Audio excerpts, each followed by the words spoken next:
ce genre de domaine. Je projette ce qu'il y a à projeter, mais voilà, je sais que j'ai des buts dans la vie, mais je me vois pas dans 10 ans en fait. Enfin, je sais pas si vous comprenez ce que je veux dire. Je suis pas. Enfin, avant, très clairement, j'étais du genre à me dire ah oui, de tout planifier, tout planifier, de tout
lancer, rien ne m'empêche de me lancer.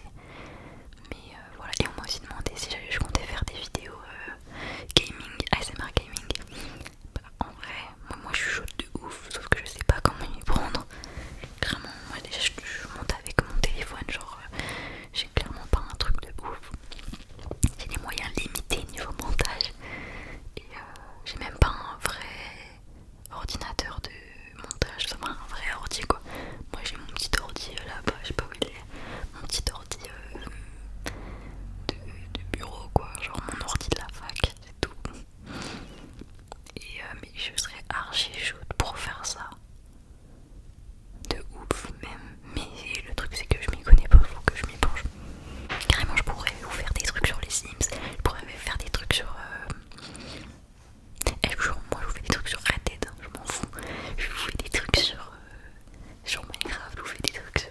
Non, ce serait là cool, mais même Planet Zoo. Et je suis en train de jouer à Planet Zoo en ce moment, je passe ma vie. Je passe ma vie là-dessus. Quel est ton métier de rêve? Je n'ai pas de métier de rêve. Mon rêve c'est juste d'être heureuse, voilà, je veux dire, de prendre soin de ma santé mentale avant tout. Donc j'ai pas de métier de rêve. J'aimerais être kinésiologue, oui. On va dire que c'est ça mon métier de rêve. Mais mon métier de rêve pour moi c'est un métier où c'est une activité professionnelle où je me sens épanouie. Voilà, c'est ça mon métier de rêve. Un serveur Discord pour ta communauté. Malheureusement, je ne m'y connais pas et en fait, mon problème c'est que j'ai peur de me lancer dans un truc que je ne maîtrise pas. Oui, il y a des gens qui m'ont proposé de créer un serveur Discord, de s'en occuper et tout. Mais en fait, mon problème c'est quand il y a un truc qui me concerne que je ne contrôle pas, ça me fout des stress de fou et pour rien. C'est pour ça que je préfère tout contrôler. Des gens malades comme ça, mais voilà, c'est comme ça que je fonctionne. Et alors peut-être plus tard, oui, quand j'aurai dépassé ma petite peur, mais il y a aussi des gens qui se sont proposés pour monter mes vidéos, mais encore une fois, je préfère tout faire moi-même parce que je suis sûre que c'est que je fais les choses comme je les aime en fait. Donc voilà. Ouais, pourquoi pas. Franchement, je suis ouverte à tout, encore une fois, je vous le dis. Mais voilà, faut que je vois comment ça se passe. Penses-tu investir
je suis YouTube de ouf en fait. Donc ouais, non je regarde pas de série en ce moment. La dernière série que j'ai archi adorée, c'était Prison Break. Je l'ai regardé je crois en début 2022, que non j'avais jamais vu. J'ai regardé et j'étais fan. C'est incroyable. Cette série elle me captivait mais d'une manière. Et voilà. Sinon ouais, quand j'étais plus jeune, la première série que j'ai regardée c'était Teen Wolf. Je l'ai regardée 3 fois dans ma vie la série. Et je pense que aujourd'hui, aujourd'hui c'est pas le genre de série qui va me plaire, mais quand je sais à quel point je l'ai kiffé cette série et à quel point j'étais à fond et que j'ai aimé tous les personnages, c'est ma série préférée. Même si aujourd'hui c'est plus mon type de série préférée, c'est également ma série préférée. Sinon sur Netflix j'adore Black Mirror. Et Elite j'ai tout regardé, mais bon la fin c'est bon, les dernières séries elles m'ont fait chier de ouf. Parce que flemme c'est toujours la même chose en fait. Au fond c'est toujours la même chose. Au fond c'est toujours la même chose, je trouve personnellement. Et ouais, d'autres séries. Ouais. Je regardais Sex Education, c'était stylé. Ça me faisait rire. Je regardais quoi d'autre? Je sais même pas. You. J'ai trop aimé You. Enfin, tout ce genre de séries. Mais Black Mirror, je pense que c'est ma série préférée de Netflix, très clairement. C'est un truc de ouf. Franchement, si tu n'as jamais regardé des épisodes de Black Mirror, je te conseille, tu rates de ouf. Après voilà, faut pas absolument à vouloir et s'attendre à une fin positive, parce que t'en auras pas à part dans un épisode genre. Et elle commence pas par le premier si tu es sensible. Mes musiques du moment, bah je vais pas répondre parce qu'en fait mes musiques du moment ne sont pas mes musiques du moment, parce qu'en ce moment j'ai l'impression que je change de style de musique et je suis pas du tout satisfaite avec ma playlist. Voilà, je sais pas, je panique, je sais pas, ça me saoule. J'ai pas de truc préféré en fait, tout ce que j'écoute ça ne me satisfait pas. Donc voilà, c'est génial. Quel est ton youtubeur préféré, tout confondu? Alors, mon youtubeur préféré, tout confondu, devinez. Je vous laisse 5 secondes, devinez. Mettez en commentaire. Et il y a un truc en tête et vous le mettez en commentaire après. 5, 4, 3, 2, 1, 0. Ça se joue entre 3 youtubeurs. Mais je pense avoir mon premier. Ça se joue entre Théodore, Mastu et Joyka. Mais c'est Théodore. Mon youtubeur préféré c'est Théodore. Comment vas-tu? Je vais très bien. Mon cher, je vais bien. Ouais, je vais bien. J'espère que vous aussi ça va. Et j'espère que toi qui m'as posé cette question, tu vas très bien aussi. Quand as-tu découvert l'ASMR?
sur un cheval, bah, je vais te dire gris par exemple. C'est quoi cet exemple? Ou quelle couleur tu préfères sur une voiture, sur une BM? Bah je vais te dire noir. Quelle couleur préfères-tu sur une Audi? Bah je vais te dire blanc, parce que c'est la vérité. Mais déjà c'est plus précis, tu vois, je peux pas te répondre à une couleur vaguement comme ça, parce que j'aime toutes les couleurs au fond. Tu as 6 sœurs? J'ai une sœur. T'es en quelle classe? Bah je suis en 3ème année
radiateur, de ventilateur.